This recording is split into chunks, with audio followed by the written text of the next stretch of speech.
সারা রাজ্যের সাথে হাওড়া পুর নিগম, বালি পুরসভা সহ সমস্ত পঞ্চায়েত থেকে বৃহস্পতিবার সকাল থেকে জন্ম মৃত্যুর শংসাপত্রের রেজিস্টার বাজেয়াপ্ত করল পুলিশ। হাওড়া জেলা প্রশাসনের এক আধিকারিক জানান, রাজ্য প্রশাসনের নির্দেশিকা অনুযায়ী এদিন সকাল থেকে এই কাজ শুরু হয়।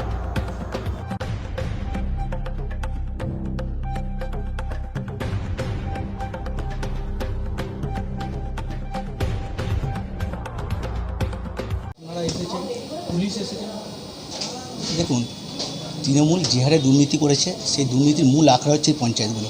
এই পঞ্চায়েতগুলো যদি সঠিকভাবে তদন্ত করা যায়, আমি বলতে পারি দায়িত্ব নিয়ে যে তৃণমূলের পঞ্চায়েত সদস্য থেকে সমিতি, জেলা পরিষদ মিলে পর্যন্ত কেউ জেলের বাইরে থাকবে না। আজকে সারা পশ্চিমবঙ্গ জুড়ে যে এই অভিযান চলছে, এই অভিযান তো এই দুর্নীতির বিরুদ্ধে অভিযান। কারণ যে এমন কোনো ক্ষেত্র নেই যেখানে তৃণমূল দুর্নীতি করে। সে স্বাস্থ্য থেকে, শিক্ষা থেকে, খাদ্য বাষ্প সমস্ত বিষয়ে দুর্নীতি করেছে। সেই তদন্ত জন্যই আজকে এই অভিযান। তো আমার মনে হয় এই অভিযান যেভাবে চলছে সমস্ত অনেক কিছু বেরিয়ে আসবে এই তদন্তের মাধ্যমে। কি দেখছে কোন জিনিসটার উপরে বেসিক্যালি আজকে যেটুকু জানতে পেরেছি, এটা হচ্ছে এই জন্ম সার্টিফিকেট আর হচ্ছে আপনার ডেথ সার্টিফিকেট, এই বিষয়গুলোর উপর মেন অভিযান চলছে। তো আরও নিশ্চয়ই দুর্নীতি আরও যেসব এটা সরকারিভাবে হচ্ছে এই তদন্ত। আমার নাম দেবাশিস দাস, সাধারণ সম্পাদক, জগৎবল্লভপুর 4 নম্বর মণ্ডল। দেখুন, পশ্চিমবঙ্গবাসী হিসাবে প্রথম দরকার, এর আগে বহু জন্ম সার্টিফিকেট জাল হয়েছে, হাজারো আফগানিস্তানে বাড়ি, তাদের এখান থেকে জন্ম সার্টিফিকেট বেরিয়েছে। এরকম হাজার বললে ভুল হবে, লক্ষ মানুষের জন্ম সার্টিফিকেট বেরিয়েছে, ডেথ সার্টিফিকেট বেরিয়েছে। তা আজকের ডেটে এসে সরকার পরিবর্তন হয়েছে। সরকার চাইছে প্রত্যেকটা মানুষের আইডেন্টিটি, পশ্চিমবঙ্গে যারা বসবাস করবে তথা ভারতবর্ষে যারা বসবাস করবে তাদের প্রত্যেকের আইডেন্টিটি হোক, তারা ভারতবর্ষের নাগরিক হোক।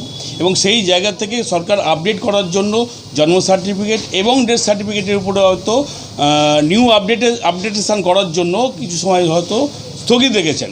এটা সরকারের পক্ষে ভালো এবং পশ্চিমবঙ্গ তথা ভারতবাসীর জন্য ভালো, যাতে প্রত্যেকটা মানুষ তার নিজের আইডেন্টিটি তৈরি করতে পারে। কারণ জন্ম সার্টিফিকেট এবং ডেথ সার্টিফিকেট হচ্ছে আইডেন্টিটির একটা জায়গা, যে জায়গা দিয়ে আমরা আমাদের ভারতীয় নাগরিকত্ব সেটা প্রমাণের জায়গা।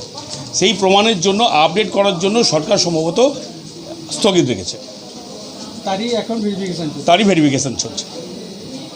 অভিযানের মূলত কারণ হচ্ছে বিগত দিনে যে ডেথ সার্টিফিকেট এবং বার্থ সার্টিফিকেট দেওয়া হয়েছে, সরকারের মনে হয়েছে যে এখানে বিরাট একটা দুর্নীতি হয়েছে।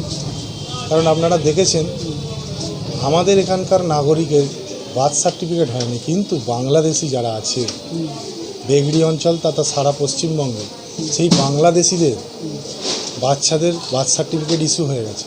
এবং তার বলে তারা ভোটার কার্ড বানিয়েছে, আধার কার্ড বানিয়েছে, এবং এই পশ্চিমবঙ্গে তারা সবচেয়ে বেশি দুর্নীতি করেছে।